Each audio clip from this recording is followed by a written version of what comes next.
এই যে এই খোকা, মা কালীর গায়ের রংটা কালো, কিন্তু মায়ের চরণের তলাটা কোন রঙে?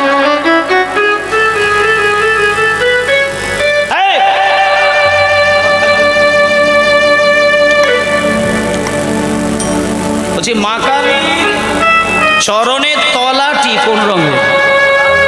লাল রঙের। তুই দেখেছিস? দেখেছিস? টকটকে লাল। আচ্ছা, মায়ের পায়ের তলাটা লাল কেন?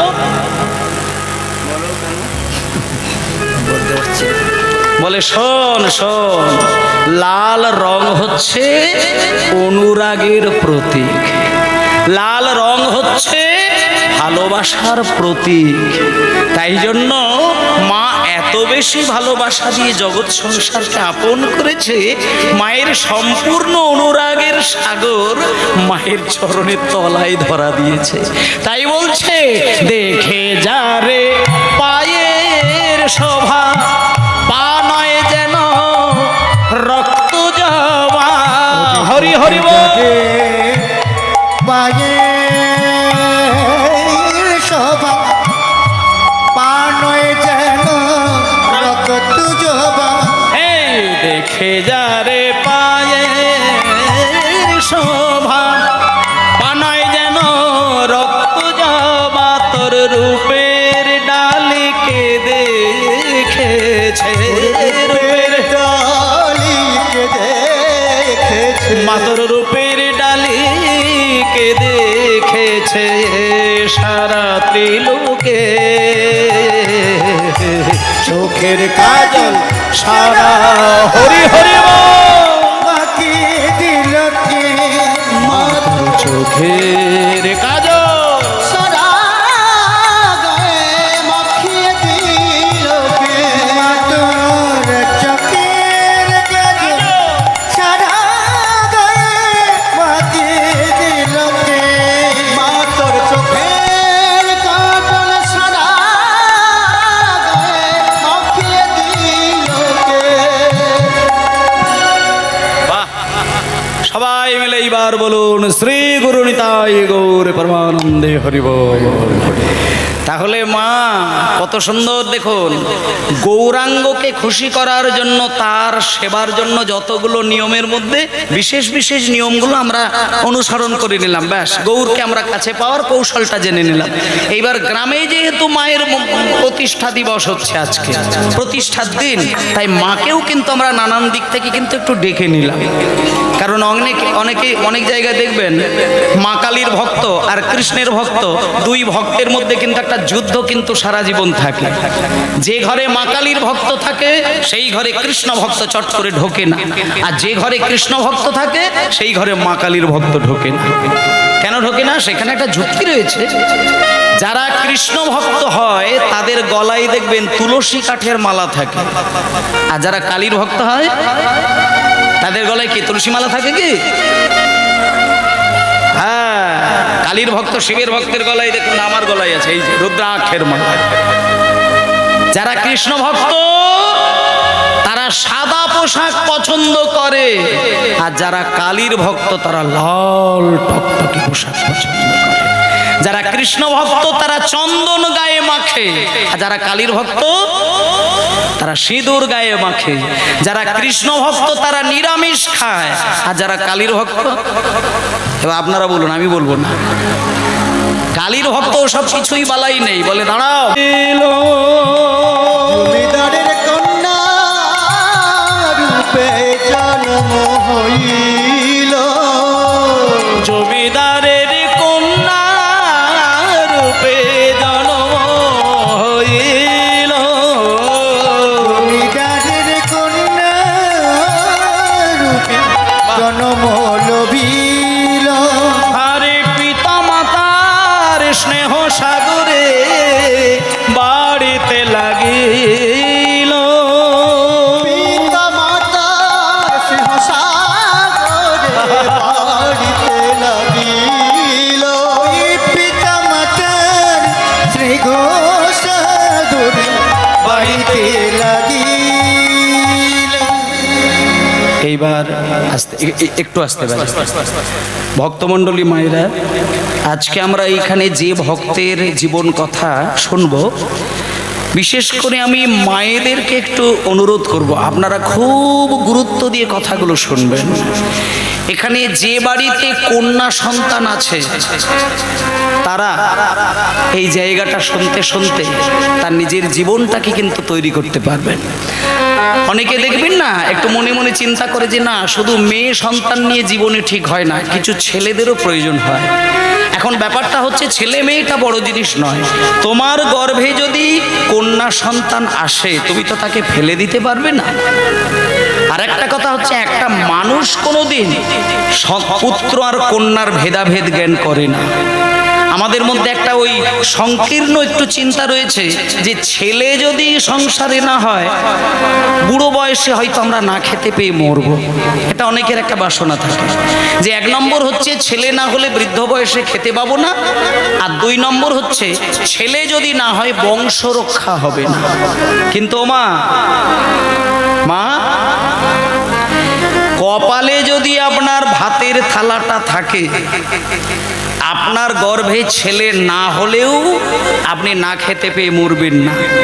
আর যদি কপালে ভাতের থালা না লেখা থাকে, আপনি 100টা ছেলের জন্ম দিলেও আপনি ভাত খেতে পাবেন না। কারণ একটা সত্য প্রমাণ আপনাদের বলে দিই, বেটার বাপ হতে স্বাদ কেন চিতে, বেটা কি তোমায় করবে সুখী, শত বেটার বাবা হয়ে গেছে হাবা, রামায়ণে তার প্রমাণ দেখি। রাবণ রাজা ছিল লঙ্কার অধিপতি, 1,00,000 বেটা তার 1,15,000 নাতি, কেহ না রহিল বংশে দিতে বাতি, রামায়ণে তার প্রমাণ দেখি। তাহলে আপনি কোথায় যাবেন? ছেলে ছেলে ছেলে ছেলে করে পাগল হয়ে মুখ থুবড়ে পড়লেন, কিন্তু ওই ছেলেকে আপনি কোটি টাকা ব্যয় করে বিরাট একটা ইঞ্জিনিয়ার তৈরি করলেন। সেই ছেলে যখন সুন্দরী মেয়েকে বউ করে কাছে পেল, কলকাতায় গিয়ে ফ্ল্যাট কিনে নিয়ে স্বামী স্ত্রী দামি দামি খাবার খেয়ে দিন কাটালো, আর গ্রামের বাড়িতে মা বাবা ভিক্ষে করে জীবন অতিবাহিত করল। নিতাই গৌর প্রেমানন্দে হরি বল। একটা কথা হচ্ছে কি, যারা মাকে যথাযোগ্য সম্মান না দিয়ে, বাবাকে যথাযোগ্য সম্মান প্রদান না করে, যে ছেলে শুধু স্ত্রীর মুখ দেখে জীবন কাটায়, সেই ছেলে ভগবানের কাছে যদি কোনো সেবার জন্য মিষ্টি সন্দেশ রসগোল্লা নিয়ে যায়, ওই সন্দেশ রাস্তার কুকুরের সেবায় লাগে, ভগবানের সেবায় লাগে না। এটা আমি বলছি না, শাস্ত্র বিভিন্ন দিক দিয়ে প্রমাণ করছে যে মাকে সম্মান দেয়নি সেই ছেলের হাত দিয়ে ভগবান সেবা পায় না। যে বাবাকে সম্মান দেয়নি তার অন্তর থেকে সেবা কোনোদিন গোবিন্দের চরণে যাবে না। তাই জন্য একটা কথা বলে দেই, ছেলের মা হয়েছেন কি মেয়ের মা হয়েছেন, ওই দুঃখটা আপনি নেবেন না। আজকে আপনাদেরকে যে যার জন্য মায়েদেরকে বলছি একটু গুরুত্ব দেবেন। আজকে যে সংসারের কথাটা আমি বলছি, ওই সংসারটা আমাদের মতন গরিব দুঃখীদের সংসার নয়। উনি হচ্ছেন একজন জমিদার, কিন্তু তার একটা সন্তান, এবং কোনো ছেলে সন্তান নয়, কন্যা সন্তান।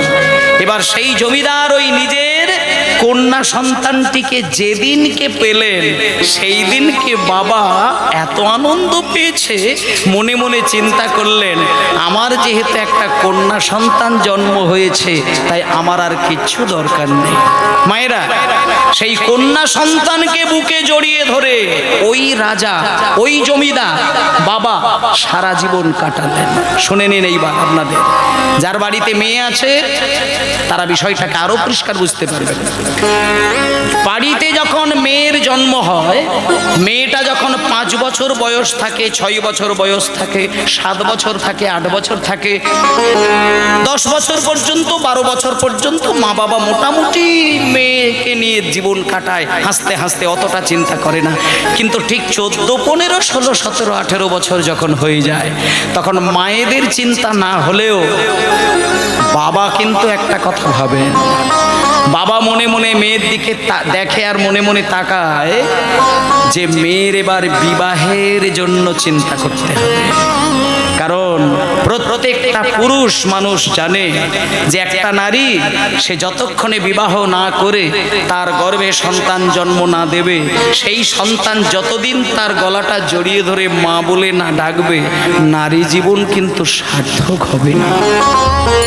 তাই আজকে যে মেয়েটির কথা বলছি তার বাবা কিন্তু বিরাট বড় জমিদার, আর সেই জমিদারে একমাত্র কন্যা। মেয়েটার নামটাও আপনারা একটু মনে রাখবেন। মেয়েটার নাম কি বললাম? চন্দ্রশশী। কে রেখেছে নাম? বাবা নিজে রেখেছে মেয়েটির। মেয়েটিকে এত সুন্দর পূর্ণিমার চাঁদের মতন দেখতে তার বদন, মেয়েটাকে আদর করে নাম রাখলেন চন্দ্রশশী। কিন্তু মা, ও মা, বাড়ির মেয়েরা আর বাড়ির ছেলেরা তফাৎ কোথায় আছে জানেন? যার বাড়িতে ছেলে মেয়ে দুই সন্তান আছে সেই মায়েদেরকে সত্য কথা বলে দিই, যে বাড়িতে ছেলেও আছে মেয়েও আছে তারা পরীক্ষা করে দেখবেন, বাড়ির ছেলেটা বাবাকে যতটা ভালোবাসে, ছেলেরা দেখবেন মাকে বাবার থেকে একটু বেশি ভালোবাসে। আর বাড়ির কন্যাগুলোর দিকে তাকিয়ে দেখবেন, প্রত্যেকটা বাড়ির মেয়েরা মাকে যতটা ভালোবাসে তার থেকে অনেক বেশি বাবাকে ভালোবাসে। প্রত্যেক বাড়ির মায়েদের মেয়েদের বাবার প্রতি আলাদা করে একটু ভালোবাসার মাত্রা। তা আজকে যে জমিদারের একটি মেয়ে হয়েছে, নাম দিয়েছে চন্দ্রশশী, সেই মেয়েটা মায়ের কোলে যতটা সময় আদর খায় তার থেকে বাবার কোলে জড়িয়ে ধরে যেন একটু বেশি আদর দিতে দিতে খেতে খেতে বড় হয়। কিন্তু সেই মেয়েটা যখন একটু বড় হলো, বাবার মনটা একদিন কেঁদে উঠলেন যে না, কতদিন আমার কোলে মাথা রেখে মেয়েটা আদর খাবে, এইবার মেয়েটার আমি বিয়ের ব্যবস্থা করব। বাবার ইচ্ছে না থাকলেও বিয়ে দিতে হবে, এটা সমাজের নিয়ম, মানব জাতির নিয়ম, বিবাহ দিতেই হবে। মেয়েটা একটু বড় হয়েছে, মায়েরা খুব ধ্যান দিয়ে কথাগুলো শুনবে।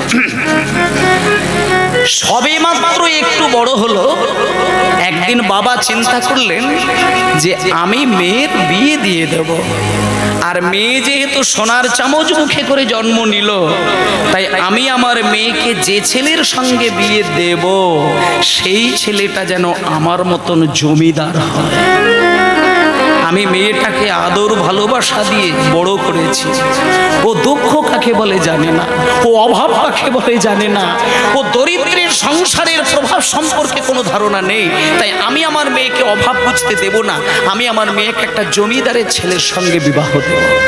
এটা প্রত্যেক মায়ের কিন্তু একটা গুপ্ত স্বপ্ন, হ্যাঁ, সুপ্ত ইচ্ছা থাকে যে আমি খেতে না পেলেও আমার মেয়েটাকে কিন্তু গরিব ঘরে বিয়ে দেব না। এটা প্রত্যেক মায়ের বাবার কিন্তু ইচ্ছে। আজকে বাবা চিন্তা করলো মেয়েটাকে জমিদারের সঙ্গে, মানে একটা সন্তানের সঙ্গে বিয়ে দেব। তাড়াহুড়ো করে তড়িঘড়ি করে নদিয়া জেলায় চলে গেলেন। নদিয়া জেলার কৃষ্ণনগর বলে একটি জায়গা, আপনারা জানেন সেই জায়গাটা। সেই কৃষ্ণনগরে এক জমিদারের একটাই ছেলে ছিল, সেই পুত্রের সঙ্গে ওই বাবা নিজে গিয়ে নিজের কন্যার বিবাহের দিন ধার্য করে ফেললেন। ইতিমধ্যেই বিয়ের দিনটা এসে গেল।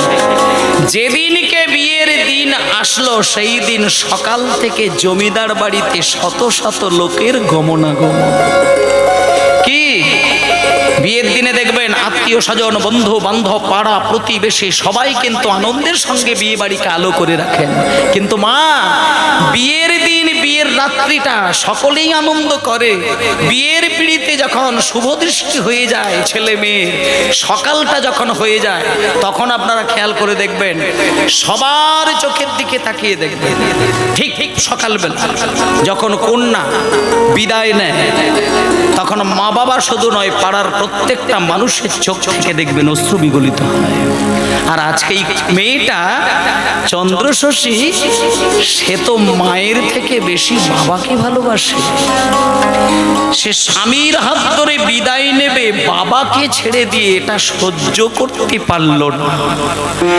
যখন সকালবেলা স্বামীর হাত ধরে বাবার রাজপ্রাসাদ থেকে বেরিয়ে যাবে বলে দেখতে পেলেন, তখন শেষবারের মতো মাকে প্রণাম করতে গিয়ে মেয়েটা যতটা না কাঁদলো, বাবাকে প্রণাম করতে গিয়ে কাঁদতে কাঁদতে ওই মেয়েটি মূর্ছা চলে গেল। জমিদারের কন্যা রূপে জন্ম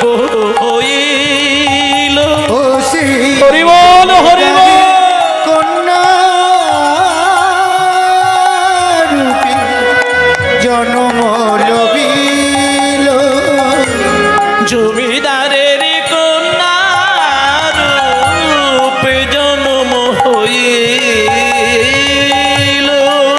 জমিদারের কন্যা রূপে জন্ম হইল।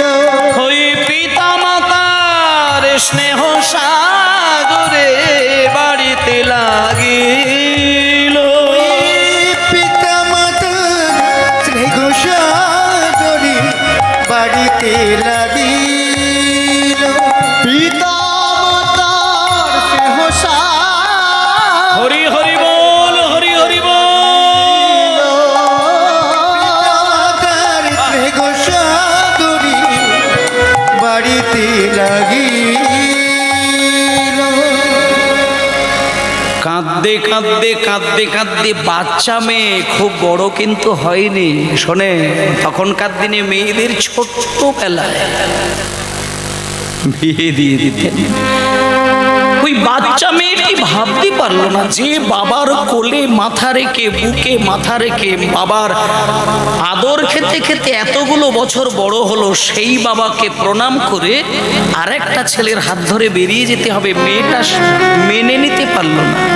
কাঁদতে কাঁদতে বাবাকে প্রণাম করতে গিয়ে জ্ঞান হারিয়ে ফেললেন।